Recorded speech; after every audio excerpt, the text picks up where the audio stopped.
Cricket ஃபேன்ஸுக்கு வணக்கம். RCB fans எல்லாருமே என்ஜாய் பண்ணுற மாதிரியான ஒரு டே தான் நேற்று நாள். அந்தளவுக்கு பார்த்தோம் அப்படின்னா சூப்பரான சம்பவங்கள் நடந்திருக்கு. அவங்களுக்கு தகுந்த மாதிரியான ஒரு விஷயங்கள் சூப்பராகவே போயிருக்குங்கிற மாதிரி நம்ம சொல்லி ஆகணும். ஸோ பொதுவாக கேம்பில் என்ன நடந்துட்டு இருக்கு அண்ட் இந்த வீடியோ நான் ரெக்கார்ட் பண்ணுற வரைக்கும் ஜிடி வர்சஸ் சிஎஸ்கே அந்த மேட்ச் நடந்து முடியல. அந்த மேட்சினுடைய ரிசல்ட் கொஞ்சம் முக்கியம் தான். ஏன்னா குவாலிஃபயரில் மிகப்பெரிய இம்பாக்டை கிரியேட் பண்ண போது அது எல்லாமே என்ன ஏது அப்படிங்கிறத பார்த்தலாமா. அதுக்கு முன்னாடி ஃபர்ஸ்ட் டைம் சேனலுக்கு வரீங்கன்னா மறக்காமல் சப்ஸ்கிரைப் பண்ணி சப்போர்ட் பண்ணுங்கள். அப்போ தான் அப்டேட் எல்லாமே எங்களை வந்து சேரும். சரி வாங்க வீடியோக்குள்ளே போகலாம். ஸோ ஃபர்ஸ்ட் ஆஃப் ஆல் ரொம்ப முக்கியமாக நேற்று மேட்ச்சில் பஞ்சாப் தோத்தது ஆர்சிபிக்கு ஒரு நல்ல விஷயம். ஜெயிச்சிருந்தாங்க அப்படின்னா குவாலிஃபயருக்கு அவங்க அதாவது குவாலிஃபயர் 1க்கு அவங்க குவாலிஃபை ஆகக்கூடிய சான்ஸ் அப்படிங்கிறது குறைஞ்சிக்கிட்டே வந்திருக்குன்னு சொல்லி ஆகணும். இப்போ ரெண்டு பேருமே சிமிலர் பாயிண்டில் இருக்காங்க. பட் இருந்தாலுமே நெட் ரன் ரேட் வித்தியாசத்தில் கிட்டத்தட்ட ஒரு 0.10 பாயிண்ட்டுக்கு மேலே பார்த்தோம் அப்படின்னா பஞ்சாப் கிங்ஸ் இருக்காங்க. அதுதான் நம்ம இந்த இடத்துல பார்க்க வேண்டிய விஷயமா இருக்குது. ஸோ இருந்தாலும் மும்பை இந்தியன்ஸ் வர்சஸ் பஞ்சாப் அந்த மேட்ச் ரொம்ப ரொம்ப குரூசியல் கைஸ். உண்மையாலுமே அந்த மேட்ச்சில் யார் ஜெயிக்கிறாங்கங்கிறத பொறுத்து ஆர்சிபிக்கு சாதகமா இல்லையா அப்படிங்கிறது மாறும். இன்கேஸ் மும்பை ஜெயிச்சிட்டாங்க அப்படின்னா ஆர்சிபியோட பாயிண்டை டச் பண்ண முடியாது. ஐ மீன் ஆர்சிபி அதுக்கு அடுத்த மேட்ச் வின் பண்ணணும். இப்போதைக்கு டச் பண்ணலாம். லாஸ்ட் மேட்ச் ஆர்சிபி எல்எஸ்ஜி கூட வின் பண்ணா டாப் ஆஃப் த டேபிள்ங்கிற மாதிரி பல செனாரியோஸ் ஆர்சிபிக்கு சாதகமாக இருக்க போகுது. இப்போதைக்கு ஆர்சிபி ஃபேன்ஸ் பஞ்சாப் கிங்ஸ் தோத்ததுனால மிகப்பெரிய பெருமூச்சு இழுத்து விட்டுருப்பாங்கன்னு சொல்லி ஆகணும். ஸோ இதுக்கிடையில் நேற்று நைட் அந்த மேட்ச் முடிஞ்ச உடனே இன்னொரு சம்பவம் நடந்திருக்கு. என்ன அப்படின்னா எல்லாருமே ஆவலோடு எதிர்பார்த்துட்டு இருந்த ஜார்ஜ் ஹேசல்வுட் அரக்கன் வந்து இறங்கிட்டான் அப்படிங்கிற மாதிரி தான் சொல்லி ஆகணும். உண்மையாலுமே ஆர்சிபி ஃபேன்ஸ் எல்லாம் என்ஜாய் பண்ணக்கூடிய ஒரு மொமெண்ட் தான். இதுக்காக தான் வெயிட் பண்ணிட்டு இருந்தாங்கிறதான் கிளியர் கட்டாக தெரியுது கைஸ். அவர் இல்லாமல் போன மேட்ச் எவ்வளோ கஷ்டப்பட்டாங்கிறத பார்க்க முடிஞ்சு. பவுலிங் யூனிட் யார் போட்டாலுமே அடி வாங்குறாங்க. புவி மட்டும்தான் அந்த ரேஞ்சில் இருந்தார். மற்றவங்க எல்லாருமே ஓரளவுக்கு எக்ஸ்பென்சிவாக போனதை பார்க்க முடிஞ்சது. 230 அப்படிங்கிறது அவர் இருந்தால் ஒரு 190 மேக்ஸிமம் 210 சுருட்டி இருப்பார். ஒரு 20 ரன் கம்மியாக கொடுத்துருப்பாரு. அவர் வந்தது மிகப்பெரிய ப்ளஸ் பாயிண்ட் ஆர்சிபிக்கு. நிறைய பேர் கேட்பாங்க ஸோ எப்போ வரைக்கும் இருக்க போகிறாரு, பிளே ஆஃப்க்கு அப்புறம் போயிடுவாரா இல்லை அதுக்கு முன்னாடியே போக போகிறாராங்கிற மாதிரி.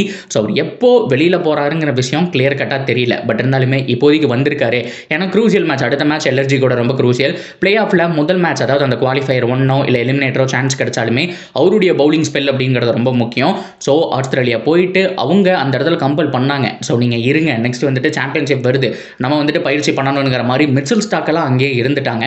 அப்படி இருந்த போதிலும் பிரான்சைஸுக்காக வந்து நின்றுருக்காரு ஹேசல்வுட். அதுதான் ரசிகர்கள் மனசில் அவரை இடம் பிடிக்க வச்சிருக்கு.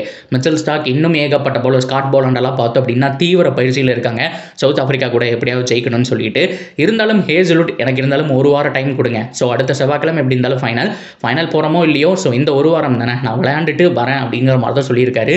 மேபி நடுவில் கால் வந்தால் போகிறக்கான சான்ஸ் இருக்குது. அது அஃபீஷியலாக வரல, ரூமர்ஸ் தான் அப்படின்னா கூட அவர் எப்போ வெளியில் போகிறாருங்கிறது தெரியல. இப்போதைக்கு விளையாட வந்திருக்காரு. அதுவே பெரிய விஷயம்ங்கிற மாதிரி ஃபேன்ஸ் எல்லாருமே என்ஜாய் பண்ணிட்டு இருக்காங்க. அவருக்கு ஒரு ஹேட்ஸ் ஆஃபுங்க. ஏன்னா கண்ட்ரியும் தாண்டி இந்த ஃப்ரான்ச்சைஸ் அவர் அவ்வளோ தூரம் லவ் பண்ண வச்சிருக்கு. ஸோ அதனால் வந்து ஆடி கொடுத்துட்டு போகிறாரு. ஸோ எவ்வளவோ தடவை அவர் வராமல் இருந்து நம்ம பார்த்துருக்கோம். ஸோ வந்தது அப்படிங்கிறது உண்மையாலுமே சூப்பரான விஷயம். ஸோ அந்த அளவுக்கு ஆர்சிபி ஃபேன்ஸுடைய மனசுலேயே இடம் பிடிச்சிருக்காரு ஹேசல்வுட். அவர் வந்தது ஒரு குட் பாயிண்ட் தான். ஸோ ஓவராலாக ஆர்சிபிக்கு இன்னொரு கிட்டத்தட்ட 4-5 நாள் அந்த ரிசல்ட் அப்படிங்கிறத தெரிஞ்சிடும். டாப் 2வா இல்லை எலிமினேட்டரானுங்கிற விஷயம். இப்போதைக்கு செனாரியோ அதுதான் கைஸ். பஞ்சாப் ஒரு மேட்ச் ஜெயிச்சாலுமே நல்ல ரன் ரேட்டோடு ஜெயிச்சிட்டாங்க அப்படின்னா ஆர்சிபியும் பார்த்தோம் அப்படின்னா அந்த ரன் ரேட்டை மேட்ச் பண்ணுறதுக்காக அடுத்த மேட்ச் எல்எஸ்ஜியை அந்த மாதிரி தோக்கடிக்கணும். அது மட்டும் பத்தாது, மும்பை இந்தியன்ஸ் வர்சஸ் பஞ்சாப் இருக்கு இல்லையா, அந்த மேட்ச் சப்போஸ் பஞ்சாப் தோத்துட்டாங்கன்னா இன்னும் நல்ல அட்வான்டேஜ் ஆர்சிபிக்கு போயிடும். ஏன்னா தோத்தாலுமே ரன் ரேட் அப்படிங்கிறது குறைஞ்சிரும். இப்போ மேட்சஸ் வின் பண்ணாமே அவங்க மேலே போகிறதுக்கான சான்ஸ் இருக்குது.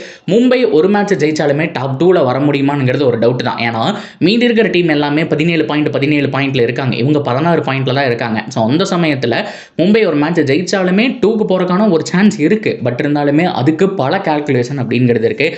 எனக்கு தெரிஞ்சு மும்பை இந்தியன்ஸ் வாரா எலிமினேட்டர் ஆட போகிறாங்கன்னு தோணுது. யார் வரப்போகிறாங்க அப்படிங்கிறத பார்க்கணும். அண்ட் ஜிடியை பொறுத்த வரைக்கும் நான் சொன்ன மாதிரி இன்னும் இந்த மேட்ச் நடந்து முடியல. ஸோ இந்த மேட்சுக்கு அப்புறம் யாராவது பார்க்குறீங்க, ஐ மீன் ஜிடி வர்சஸ் சிஎஸ்கே அந்த மேட்சுக்கு அப்புறம் வீடியோ யாராவது பார்க்குறீங்கன்னா என்ன ரிசல்ட் அப்படிங்கிறத சொல்லுங்கள். சப்போஸ் ஜிடி இந்த மேட்சை வின் பண்ணிட்டாங்கன்னா டாப் 2வை சீல் பண்ணிட்டாங்க அப்படிங்கிற மாதிரி தான் நான் சொல்லுவேன். பொறுத்திருந்து பார்ப்போம். பாயிண்ட் டேபிளில் பல ரகலைகள் நடந்துட்டு இருக்கு. ஆர்சிபிக்கு சாதகமாக எல்லாமே போயிட்டு இருக்கு. ரிமைனிங் இந்த ஒரு வாரமும் ஆர்சிபிக்கு சாதகமாக போகுமா அப்படிங்கிறதான் நம்ம பொறுத்திருந்து பார்க்கணும். So that's video guys. இதை பற்றின உங்களுடைய கருத்துக்கள் என்ன அப்படிங்கிறத எல்லாத்தையும் கமெண்ட்டில் சொல்லாமல் தொடர்ந்து அப்படி இருக்க சேனலோட நினச்சிருங்க. சப்ஸ்கிரைப் பண்ணி சப்போர்ட் பண்ணுங்கள்.